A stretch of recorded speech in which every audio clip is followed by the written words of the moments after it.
సూర్యవంశములోన శ్రీరామచంద్రుడు కోటి భక్తుల మదిలో కోదండ రాముడు పరమ పావన రాముడు చీకటిని చీల్చిన నింగి సూర్యుడు రావణుని హతమార్చి అయోధ్య రాముడు రామ లక్ష్మణ సీతకు వంటుడై ఉన్నాడు హనుమంతుడు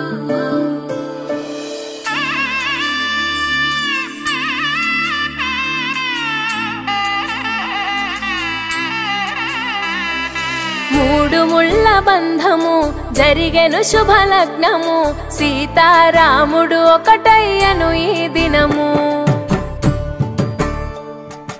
7 అడుగుల పయనము ఒకరికొకరు సొంతము కలిసి మెలిసి సాగను ఈ జీవితము